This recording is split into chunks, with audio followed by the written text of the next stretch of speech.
Hello, welcome to my channel. അപ്പോൾ ഞാൻ ഇന്നൊരു ചിക്കൻ റെസിപ്പി ആയിട്ടാണ് വന്നേക്കുന്നത്. നമ്മുടെ റെസ്റ്റോറൻറ്റിൽ കിട്ടുന്ന അതേ ടേസ്റ്റും അതേ ഗുണത്തിൽ നമുക്ക് വീട്ടിൽ സിമ്പിൾ ആൻഡ് ടേസ്റ്റി ആയിട്ട് ചില്ലി ചിക്കൻ എങ്ങനെ ഉണ്ടാക്കാൻ നോക്കാം. അപ്പോൾ ഞാൻ ചില്ലി ചിക്കൻ്റെ റെസിപ്പി ആയിട്ടാണ് വന്നേക്കുന്നത് കേട്ടോ. അപ്പോൾ നമുക്ക് ചിക്കനിൽ കോൺഫ്ലവർ, മഞ്ഞൾപ്പൊടി, മുളക് പൊടി, അതുപോലെ തൈര്, ഉപ്പ് ചേർത്ത് മസാല പുരട്ടി നമ്മൾ ഫ്രിഡ്ജിൽ ഹാഫ് ആൻ അവർ എടുത്ത് വെച്ചിട്ടുണ്ടായിരുന്നു. പിന്നെ നമുക്ക് ആവശ്യമായിട്ടുള്ള സാധനങ്ങളൊക്കെ റെഡിയാക്കി വെച്ചിട്ടുണ്ട്. അപ്പോൾ ഫസ്റ്റ് നമ്മൾ ചിക്കൻ ഫ്രൈ ചെയ്തെടുക്കണം. അപ്പോൾ നമ്മൾ ചൂടായ പാനിൽ ഒരു സ്പൂണ് നമ്മുടെ വെജിറ്റബിൾ ഓയിൽ യൂസ് ചെയ്ത് ചിക്കൻ ഫ്രൈ ചെയ്തെടുക്കുകയാണ് കേട്ടോ.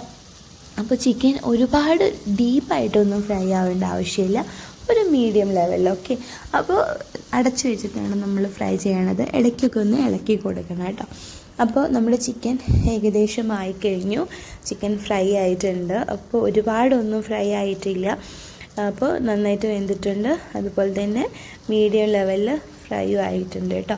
നമ്മൾ ഒരുപാട് ഓയിലൊന്നും യൂസ് ചെയ്തിട്ടില്ല. അപ്പോൾ നമ്മുടെ ചിക്കൻ റെഡിയായി. പിന്നെ നമുക്ക് ക്യാപ്സിക്കം, ഓനിയൻ, അതുപോലെ ഗ്രീൻ ചില്ലി, അതുപോലെ നമ്മൾ കോൺഫ്ലവർ ചൂടുവെള്ളത്തിൽ കലക്കി വെച്ചിട്ടുണ്ട്. പിന്നെ നമുക്ക് ടൊമാറ്റോ സോസും അതുപോലെ തന്നെ സോയ സോസുമാണ് ഇനി ആവശ്യമുള്ളത്. അപ്പോൾ നമ്മൾ ചൂടായ പാനിലേക്ക് ഒരു സ്പൂണ് സൺഫ്ലവർ ഓയിൽ, അതുപോലെ തന്നെ ഇഞ്ചി വെളുത്തുള്ളി ചതച്ചത്, അതിൻ്റെ പച്ചമണം മാറുമ്പോൾ നമ്മൾ കുറച്ച് പച്ചമുളക് ചേർത്തു. പിന്നെ നമ്മുടെ ഒനിയൻ, കട്ട് ചെയ്ത് വെച്ചിരിക്കുന്ന ഒനിയൻ ചേർത്തു നന്നായിട്ട് വഴറ്റി കൊടുക്കുക.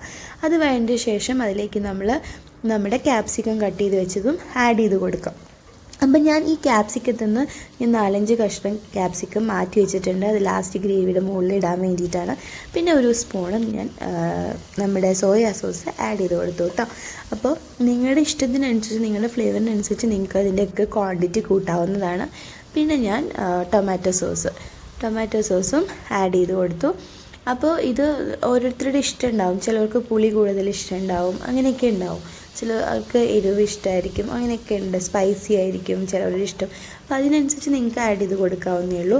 അപ്പോൾ നമ്മളിതൊക്കെ ഒന്ന് വഴറ്റിയതിന് ശേഷം അതിലേക്ക് കുറച്ച് ചൂടുവെള്ളം ചേർത്ത് കൊടുക്കുക. പച്ചവെള്ളമല്ല, ചൂടാക്കി വെള്ളമാണ് ഞാൻ ചേർത്തേക്കുന്നത്. ഒരുപാട് ഒഴിച്ചു കൊടുക്കേണ്ട, കുറച്ച് ആവശ്യത്തിന് മാത്രം. അപ്പോൾ നന്നായിട്ട് അതൊക്കെ തിളച്ച് വന്നു. അതിലേക്ക് നമ്മൾ ഫ്രൈ ചെയ്ത് വെച്ചിരിക്കുന്ന ചിക്കൻ നമ്മൾ ആഡ് ചെയ്ത് കൊടുക്കുക കേട്ടോ. അപ്പോൾ അതൊന്ന് നന്നായിട്ട് മിക്സ് ചെയ്ത് വരുന്ന സമയത്ത് നമ്മൾ ചൂടുവെള്ളത്തിൽ കോൺഫ്ലവർ കലക്കി വെച്ചിട്ടുണ്ടായിരുന്നു. അപ്പോൾ അതും കൂടി ചേർത്ത് കൊടുത്തു. അപ്പം ഈ കോൺഫ്ലവർ ചേർത്ത് കൊടുക്കുമ്പോൾ, കലക്കി വെച്ചത് ചേർക്കുമ്പോഴാണ് നമ്മുടെ ഗ്രേവിക്ക് തിക്നെസ് ഉണ്ടാവണേ കേട്ടോ. അപ്പോൾ ഉപ്പ് നമുക്ക് പാകത്തിനനുസരിച്ച് ഇടാം. നമുക്കിവിടെ വിൻട്ടനും മമ്മിക്കൊക്കെ ഉപ്പ് കുറച്ച് പുറകോട്ടാണ് വേണ്ടത്. അതുകൊണ്ട് നമ്മൾ ഉപ്പ് അതിനനുസരിച്ച് യൂസ് ചെയ്തിട്ടുള്ളൂ. അപ്പോൾ ആവശ്യമുള്ളവർ അതിനനുസരിച്ച് ഉപ്പ് ചേർക്കുക. അപ്പോൾ നമ്മുടെ ഗ്രേവി ഇവിടെ റെഡിയായി, നമ്മുടെ ചില്ലി ചിക്കൻ റെഡിയായി. അപ്പോൾ ഞാൻ കുറച്ച് മുമ്പേ പറഞ്ഞു കുറച്ച് ക്യാപ്സിക്കം എടുത്ത് വെച്ചിട്ടുണ്ടായിരുന്നു കട്ട് ചെയ്തതെന്ന്. അപ്പോൾ അത് ഞാൻ മേലെ ഒന്ന് ഇട്ട് കൊടുത്തു കേട്ടോ. അതെന്തിനാണെന്ന് വെച്ച് കഴിഞ്ഞാൽ വഴറ്റിയതിന് കുറച്ച് ഇതായിട്ടുണ്ടാവും. അപ്പോൾ ഇത് കുറച്ച് ക്രിസ്പി ആയിട്ട് കടിക്കാൻ പറ്റും. അതിന് വേണ്ടിയിട്ടാണ്. വിൻട്ടറിന് ഭയങ്കര ഇഷ്ടമാണ് ഇങ്ങനത്തെയൊക്കെ പച്ചയ്ക്ക് കഴിക്കണത്. അപ്പോൾ നമ്മുടെ ചില്ലി ചിക്കൻ റെസിപ്പി റെഡിയായി. നമ്മുടെ ചില്ലി ചിക്കൻ റെഡി ആയിട്ടുണ്ട്. നല്ല ടേസ്റ്റി ആൻഡ് സൂപ്പറായിരുന്നു. അപ്പോൾ നമ്മൾ ഫ്രൈഡ് റൈസിൻ്റെ കൂടെയാണ് കഴിച്ചത്. ഇവിടെ എല്ലാവർക്കും ഇഷ്ടപ്പെട്ടു കേട്ടോ.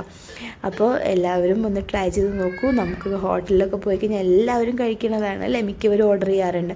അപ്പോൾ നമുക്ക് സിമ്പിളായിട്ട് ടേസ്റ്റി ആയിട്ട് നമുക്ക് വീട്ടിലുണ്ടാക്കാവുന്നതേ ഉള്ളൂ. അപ്പോൾ എല്ലാവരും കാണൂ. Thank you.